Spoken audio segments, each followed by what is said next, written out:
सध्या राज्यभरात संतोष देशमुख हत्या प्रकरण चांगलंच तापलेलं आहे। त्यातच आता काल झालेल्या सख्ख्या भावंडांच्या हत्या प्रकरणानंतर बीड पुन्हा एकदा हादरलंय। भर रस्त्यात 3 भावंडांना एका जमावाने धारधार शस्त्राने तसेच रॉडने मारहाण करायला सुरुवात केली आहे। दोघांचा जागीच मृत्यू झालाय तर एक जण गंभीर जखमी आहे। आमदार सुरेश धस यांनी केलेलं वक्तव्य ज्यात ते म्हणतात की बीड जिल्ह्यात फक्त परळी तालुक्यातच गुंडगिरी तसेच दादागिरी चालते।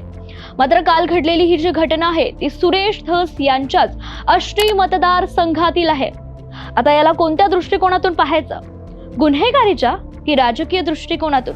संतोष देशमुख यांच्या हत्येचा मुद्दा हा जातीवर आला, आता हाही मुद्दा त्यावरतीच येतोय आणि त्याला एक राजकीय चित्र दिलं जाते किंवा जाती जातीमध्ये एक तिढा निर्माण करताय, त्यावरूनच भांडण होत आहे।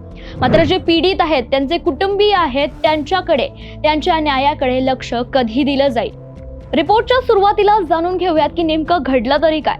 तर तारीख आहे 16 जानेवारी, वेळ रात्रीचे 9 ते 10 वाजले होते।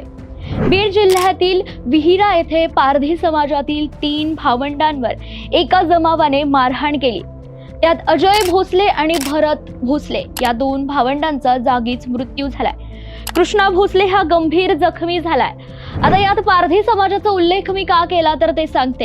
हे 3 भावंड जे आहेत ते बीड जिल्ह्यातील आष्टी तालुक्यातील हातोळण येथील रहिवासी आहेत। इथे पूर्ववैमनस्यातून त्यांचं भांडण सुरू होतं आणि नातेवाईकांनीच या तिघांचा, या 3 भावंडांचा आणि त्यांच्यावरती ही हल्ला केली आहे, त्यामुळे त्यांचा हा मृत्यू झालाय।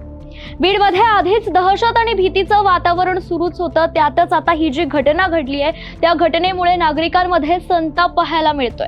सध्या कृष्णा भोसले याच्यावरती अहिल्यानगर इथल्या रुग्णालयात उपचार सुरू आहे आणि ज्यांनी हा हल्ला केलाय त्यांचे हे जे नातेवाईक आहेत त्यांच्यावर तपास देखील अंभोरा येथील पोलीस करतायत। मात्र घरातील 3 भावंडांची अशी अचानकपणे मृत्यू झाल्याने त्यांच्या कुटुंबियांवर मोठं संकट आलंय। पैसे नको, काहीही नको, फक्त न्याय हवाय अशी मागणी त्यांच्या कुटुंबियांकडून केली जाते। पाहूयात त्याचाच एक व्हिडिओ। त्यांनी रस्त्याने आलते त्यांनी रस्त्यावर मारलं, त्यांना येताना मारलं, रस्त्यावर त्यांनी जीवच मारले।